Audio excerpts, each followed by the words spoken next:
Assalamualaikum, hai anak-anak. Kali ini kita bertemu lagi dalam pembelajaran daring.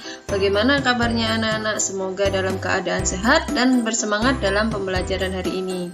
Hari ini kita akan belajar mata pelajaran IPA bab 1 Tumbuhan, Sumber Kehidupan di Bumi.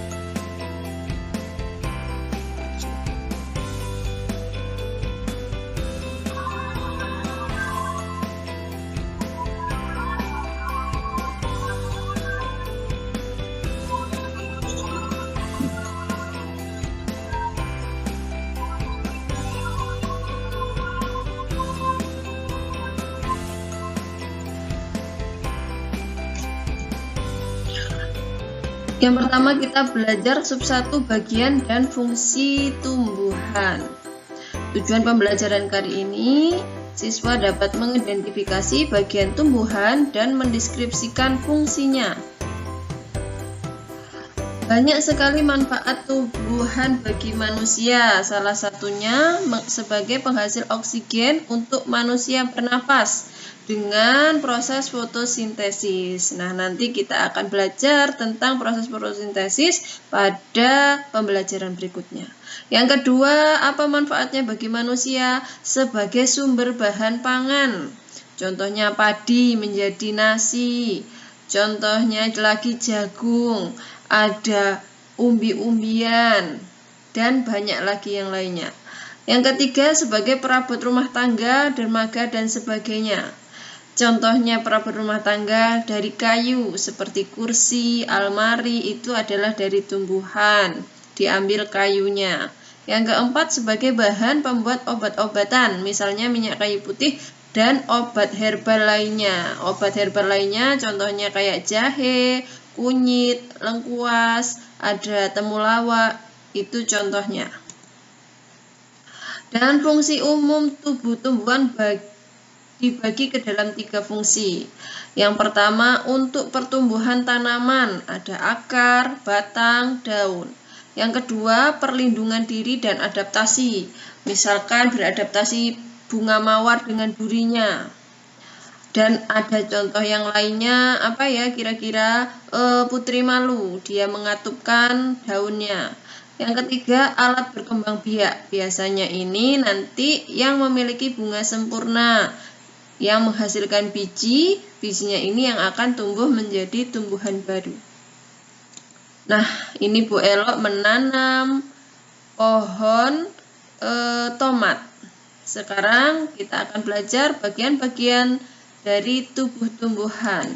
Yang pertama ini ada apa anak-anak? Yang pertama ini adalah akar.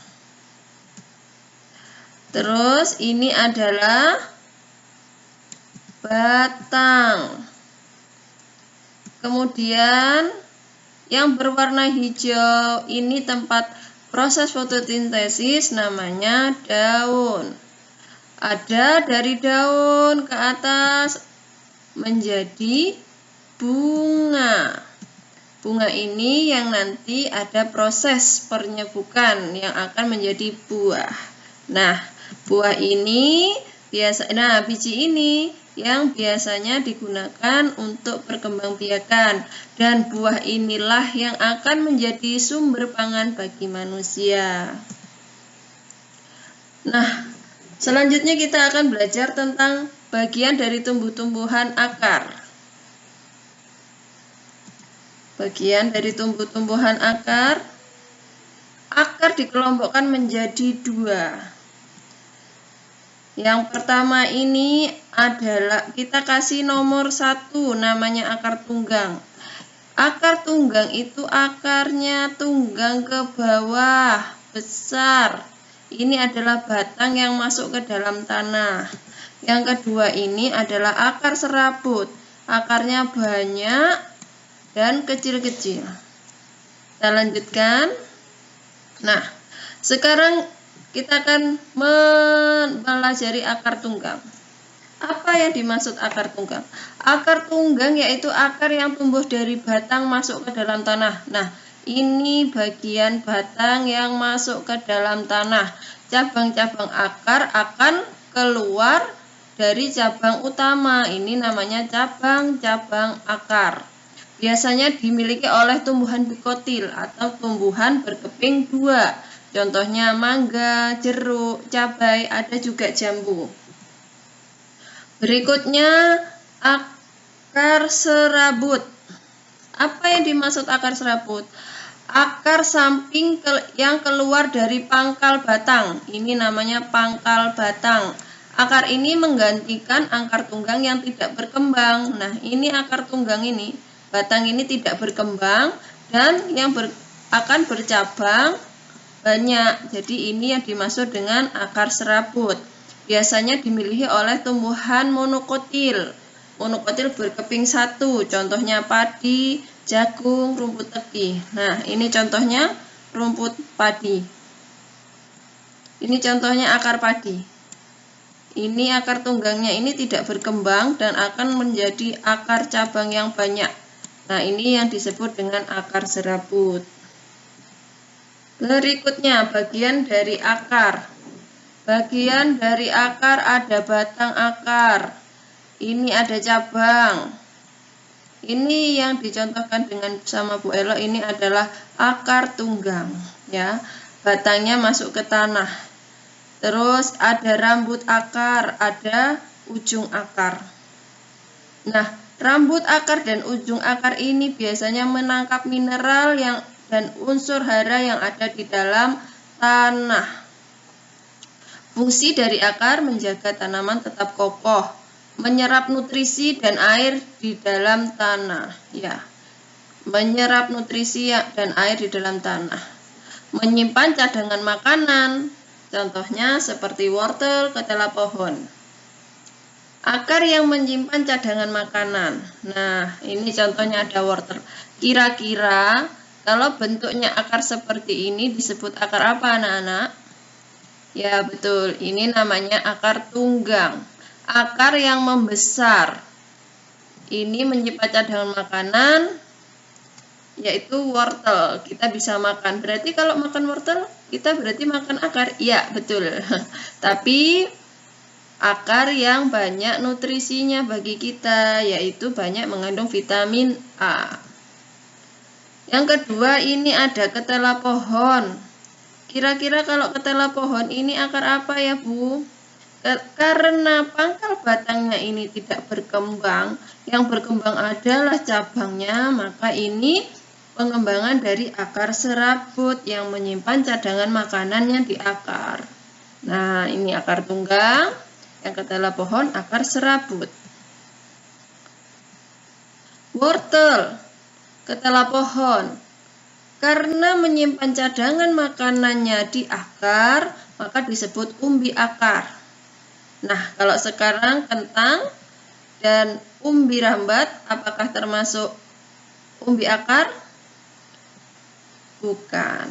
Kentang dan umbi rambat dimasuk umbi batang. Nah, anak-anak coba kalau anak-anak lihat di sekitar anak-anak, kira-kira tanaman ini termasuk dalam umbi akar atau umbi batang ya? Tuh, coba dicari tahu ya. Selanjutnya kita akan belajar tentang batang, bagian tumbuhan batang. Batang. Apa fungsinya? Tempat tumbuhnya daun, bunga, dan buah. Kalau tidak ada batang, daun dan buah dan bunga tidak bisa melekat dan mereka tidak bisa tumbuh. Yang kedua, untuk menyalurkan air dan makanan ke seluruh bagian tubuh tumbuhan. Dari akar ini terus naik menyalurkan air dan makanan ke dalam bagian tubuh daun dan buah. Yang ketiga, sebagai tempat cadangan makanan. Contohnya apa? Tebu, kentang, umbi rambat, gadung itu termasuk umbi batang. Nah, batang dikelompokkan ke dalam 3 jenis meliputi batang kayu. Biasanya batang yang keras dan kuat karena sebagian besar terdiri atas kayu. Umumnya dimiliki oleh pohon-pohon besar seperti mangga, cemara, beringin, dan lain-lain.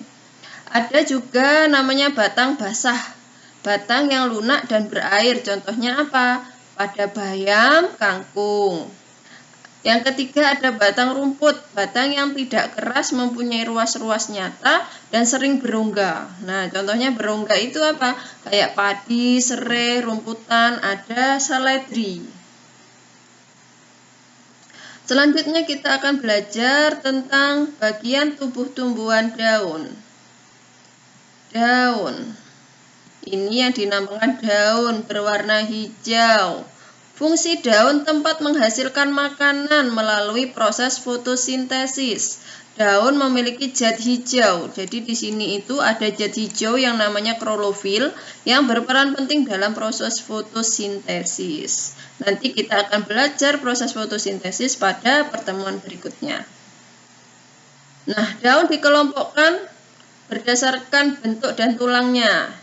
Kita ketahui dulu, tulang daun berfungsi sebagai seperti pembuluh darah, yaitu mengalir air dari batang ke daun dan mengalirkan makanan dari daun ke batang. Tulang daun juga berfungsi membuat bentuk dan struktur daun yang kokoh. Nah, ada bentuk-bentuk dari tulang daun. Yang pertama ini melengkung. Jadi tulangnya ini melengkung. Nah, ini melengkung seperti ini. Contohnya di daun waru, selada. Kalau anak-anak lihat di tumbuhan lainnya, boleh nanti kasih referensi ke Bu Elo. Ada yang bentuk tulangnya jari, berbentuk jari-jari. Nah, biasanya itu di ketela pohon, di pepaya. Ada yang tulangnya sejajar. Jadi ini tulangnya hanya sejajar begini, anak-anak. Ya, contohnya ada di bambu, tebu, padi, jagung, itu tulangnya sejajar. Terus ada tulang yang menyirip. Jadi kalau tulang menyirip itu ada tulang tengahnya dulu, habis itu di samping menyirip-nyirip seperti ini. Nah, itu contohnya seperti di daun sirih, bayam, mangga, dan masih banyak contoh lainnya ya. Nanti kita akan buat itu penelitian tentang bagaimana nanti membedakan ini daun melengkung, menjari, sejajar, atau menyirip. Sekarang kita belajar bagian tubuh tumbuhan bunga. Bunga. Fungsi utama bunga yaitu sebagai alat berkembang biakan. Nanti itu ada bunga sempurna biasanya. Nanti akan dipelajari di materi berikutnya. Sekarang Bu Elo punya bunga sepatu. Kita akan belajar tentang bagian-bagian dari bunga sepatu. Yang pertama ini adalah apa namanya anak-anak? Ya betul, kepala putih. Kepala putih ini biasanya disebut atau disamakan dengan alat kelamin betina. Kemudian ada ini bagiannya tangkai putih. Ini ada kepala sari. Nah, kepala sari ini biasanya ini disebut dengan alat kelamin jantan. Ini ada berapa ini? 1, 2, 3, 4, 5, 6. Nah, ini biasanya kalau kita pegang itu anak-anak lengket. Itu yang dimasuk dengan kepala putih. Kemudian ada di sini tangkai sari ya. Nah, proses melekatnya kepala sari ke dalam kepala putih itu disebut dengan penyerbukan. Nah, kalau yang ini indah biasanya kupu-kupu suka yang berwarna-warni itu namanya mahkota. Nah, dari proses penyerbukan akan menghasilkan bakal biji. Nah, ini adalah bagian dari bakal biji. Jadi nanti kalau ada penyerbukan sempurna akan menjadi bakal biji. Yang ini adalah kelopak, tangkai bunga, dan dasar bunga. Nah, selanjutnya kita akan belajar tentang bagian tubuh tumbuhan buah. Nah, ini ada buah tomat. Nah, buah ini ada mempunyai biji. Nah, fungsinya menjadi bakal tumbuhan baru dengan bijinya. Jadi yang bakal menjadi tumbuhan itu nanti bijinya ini ya, ditanam dan akan menjadi tumbuhan baru. Menurut keping biji, buah dibagi menjadi dua, yaitu monokotil berkeping satu, contohnya padi, jagung, dan masih banyak lainnya. Yang kedua dikotil berkeping dua, contohnya kacang tanah, jambu, mangga. Nah, nanti kita akan belajar lebih detail di materi berikutnya.